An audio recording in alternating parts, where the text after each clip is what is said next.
It's Matthew Lee with the Tao of Kung Fu. I'm in San Francisco, California right now, and I showed up to class a little bit early today. I'm really cold, and I wanted to show you some of my stretching secrets. Specifically today, let's play with the splits. So let's get started.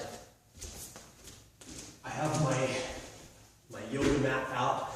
Now, the open splits this way, you can see I'm pretty cold.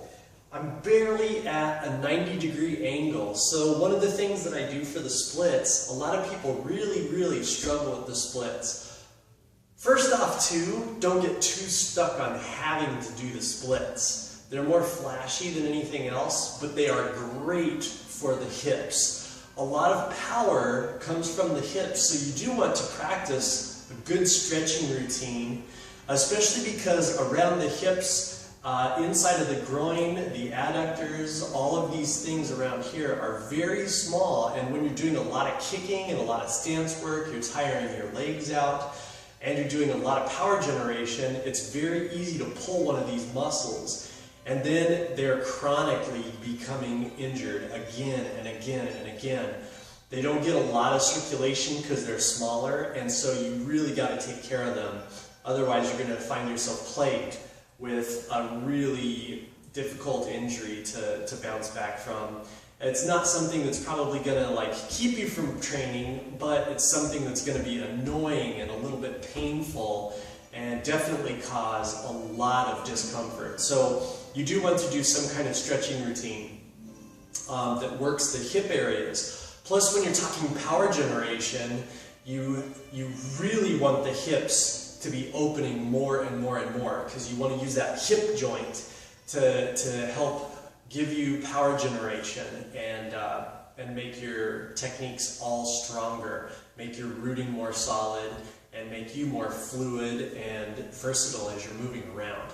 So from here you can see I can touch my toes, but I'm completely cold. I haven't done any exercises. The most rigorous thing I've done today is put my bag in my car and drive here and set up my camera and put my yoga mat out. That's it.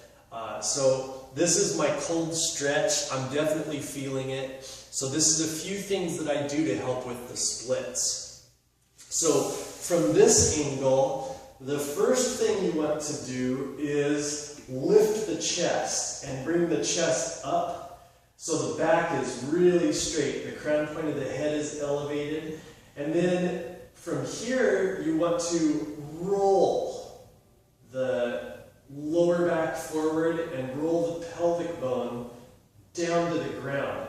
But you don't want to roll the feet with it. You want the feet to almost be doing a counter torque, to where they're torquing this way and your lower body is twisting like this and the feet are twisting like that. You should feel that almost immediately in the hips, which I definitely do. And then we're going to go the opposite way, where I roll the pelvic bone back. As I take a big breath in, I'm going to exhale as I fold forward. So now already you can see I've gotten a pretty good stretch. I'm already leaning forward here, which is pretty decent. So I'm going to repeat this over and over for maybe just a few minutes. Already I'm a lot lighter than my 90.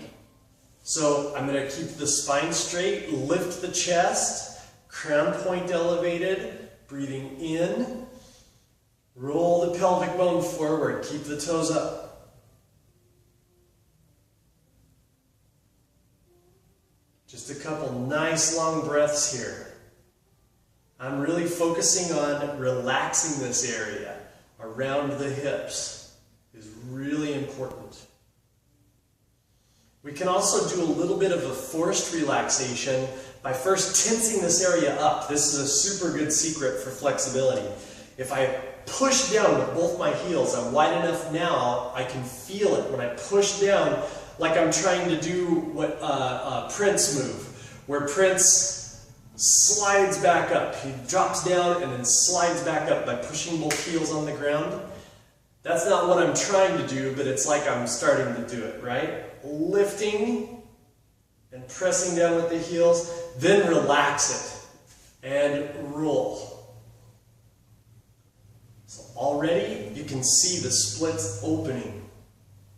I'm getting closer and closer.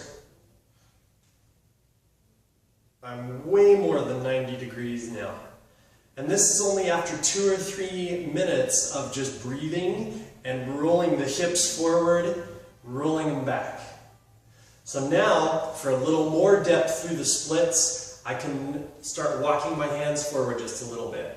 So first, this just needs to be comfortable. You don't want to just slam yourself down into the splits, obviously. So, I'm just going to keep my back tall, my spine nice and straight, and I'm just going to place my hands down where they're comfortable, and then I'm going to roll the pelvic bone forward as I get that nice big arch in the lower back. I can really feel it in the hips now.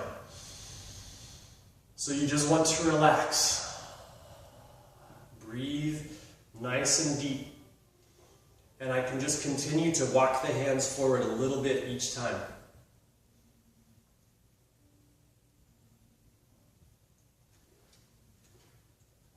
So, especially with a nice floor like this, I can put my hands forward and kind of pull in with them to really get into that fascia around the hip joint. Then, as I exhale, you can come up tall once again, and we can move a little deeper into the splits. Now, I'm not exactly straight across here, but I'm not anywhere near 90 degrees where I started out. And that's just with a couple of minutes of doing some nice, good, fundamental stretching, doing the push down, the relaxation out, and I'm almost ready for the splits. Now when the students all show up, they're going to think that I can just drop into the splits like nothing, which is totally not true, because it was tough to even touch my toes just 5 minutes ago when I started the video.